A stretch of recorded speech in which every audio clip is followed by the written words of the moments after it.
Cela passe enfin par un élan décisif et irréversible pour mettre en œuvre la solution des deux États. Nos partenaires dans la région, notamment la Jordanie, y travaillent. Nous y travaillons avec eux. Nous sommes prêts à y contribuer, en Europe et au Conseil de sécurité. La reconnaissance d'un État palestinien n'est pas un tabou pour la France. Nous le devons aux Palestiniens, dont les aspirations ont été trop longtemps piétinées. Nous le devons aux Israéliens, qui ont vécu le plus grand massacre antisémite de notre siècle.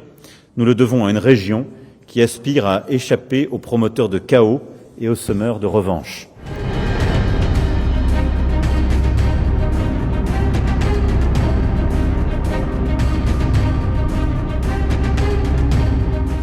Les accès humanitaires sont aujourd'hui très insuffisants au regard des besoins. Aujourd'hui, les civils à Gaza meurent de faim et de maladie.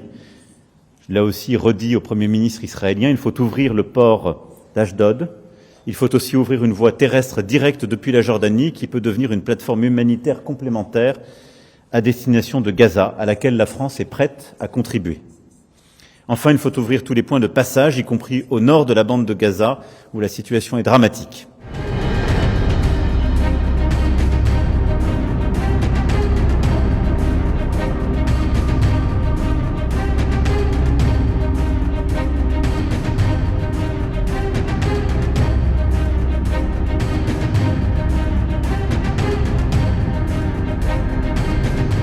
We do need to work very closely to achieve a lasting ceasefire in Gaza.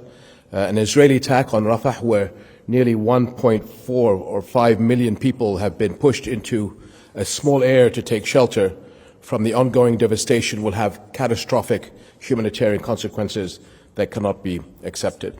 The destructive war on Gaza and the escalations in the West Bank and in Jerusalem continue. Their effect will extend far into the region. A political solution that leads to peace, as you said, Mr. President, on the basis of a two-state solution is the only way to guarantee security for the Palestinians, the Israelis, and the entire region.